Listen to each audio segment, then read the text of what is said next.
Jackson Radio Show.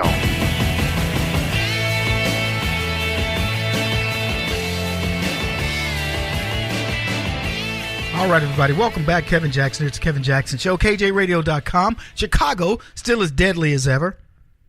I mean, if you could actually compare the Chicago murders to the Harvey Weinstein sexual harassment, I mean, it probably is along the same lines. Harvey Weinstein on the weekend molested 13 women. 3 of them were raped. I'm just saying, the dude he's a menace. He's a menace.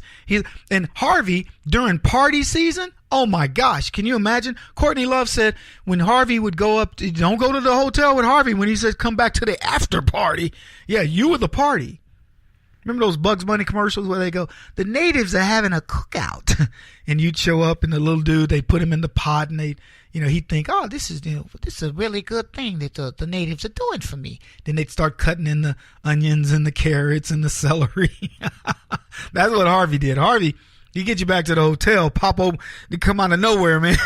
Harvey would come out of nowhere in that robe, butt naked, with a bottle of champagne. Pop. Hello, I'm Harvey. I can only imagine the surprise on some of these people's faces. and Harvey is not, he's not a well-built man. You know what I mean? It isn't like he came out there and you were like, hey, Harvey, been working out. So I like the glutes. You were like, whoa. Imagine a dude that's built like Harvey. Look, I'm not trying to cast aspersions or anything, but can you imagine Harvey's, hey, listen, I'd like you to watch me shower. Why? Orca? Why in the heck would I want to watch you shower? What part of your brain thinks is the narcissism. You think the dude's a Chippendale dancer. Harvey's a big old, he looks like Shrek. Why would I want to watch Shrek shower? Holy cow, man. Unbelievable. I guess I should probably go into the Lisa Bloom thing. I was going to talk about Chicago. I'll talk about Chicago. If we get to it, I'll talk about Chicago.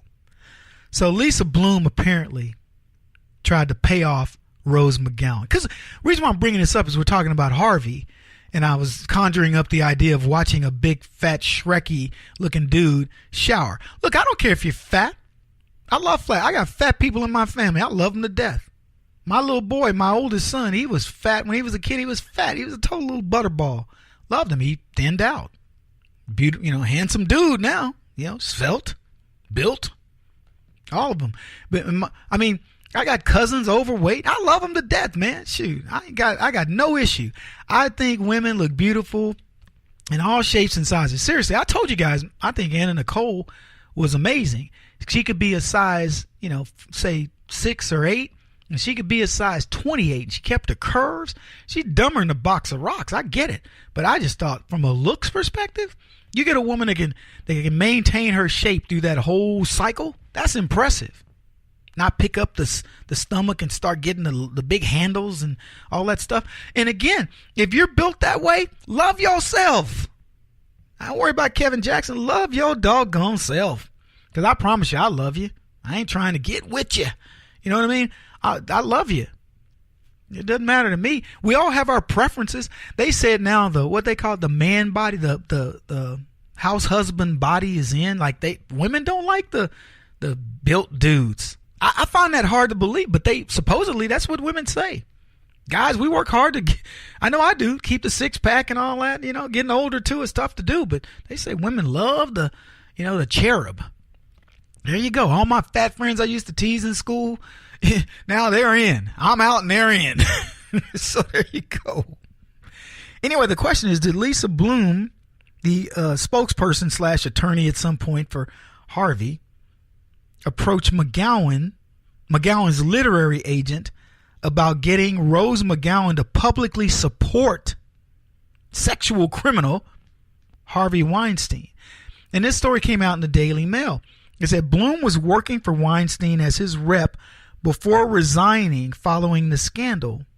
McGowan claims she was raped by Weinstein during the 1997 Sundance Film Festival and has stated that she did not sign a non-disclosure agreement after she made a settlement. Now, I think the settlement was for like $100,000 or something like that. But according to her, she didn't sign a non-disclosure. So come get your money, whatever. But the Daily Mail said this. You know what is truth, Lisa? I feel like people should know that you've been calling my literary agent and saying there'd be money for me if I got on the Harvey changed bandwagon. That's what she wrote. Now, I believe this. I believe Harvey was so desperate. He was like, if I could just get a couple of these girls to say good things about me and denounce, it'll give me some, window of credibility to come back. I can hear this man saying this, even though I don't even know what he sounds like. She goes on to say this.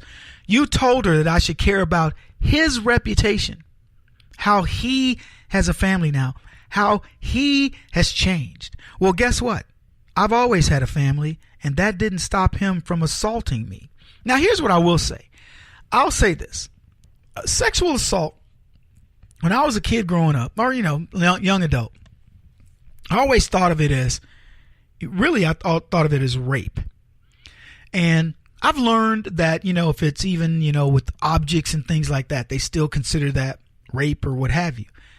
But like this guy, Terry Crews, that said a guy sexually assaulted him. He's this big black dude that's in the movies. And he said, yeah, this Hollywood producer sexually assaulted me. I was like, what? I'm thinking, holy cow, man, it's really rampant in Hollywood. And they're taking on big black dudes like Terry Crews. And then it turns out the guy walks up and grabs him in the crotch. Now, that's completely nonsensical for somebody to come up and grab me in the crotch.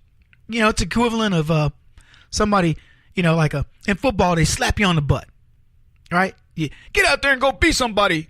And you slap your coach.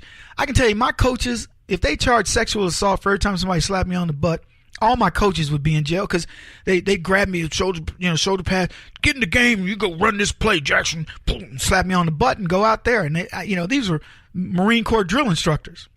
I don't think they really wanted me. So, but that actually is sexual assault. So it's a strange thing. I just think that we've overstepped. It's liberalism, he accidentally brushed up against my breast and, it was sexual assault. I guess it was. Yes, it was indeed. So it's overworked like everything. Racism. Oh, man. One time I heard this dude and he said, pass the vinegar, and I was like, completely stressed out over it. So that's where we are now. But anyway, Bloom denies that she reached out to McGowan's literary agent, saying she doesn't even know who the agent is, and saying that she never offered her money. But McGowan says, you offered me $6 million to speak up for Harvey. I believe it. I firmly believe this is exactly the type of thing these people would do. They think they can buy their way out of anything. Leftists think money solves problems. And if Harvey got away with this, you can bet he would still be doing it, man. There is nothing that's going to stop this dude except the grace of God. Serious business. Nothing.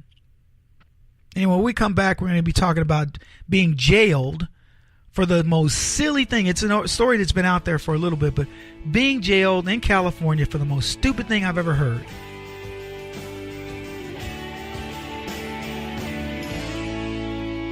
This is the Kevin Jackson Radio Show.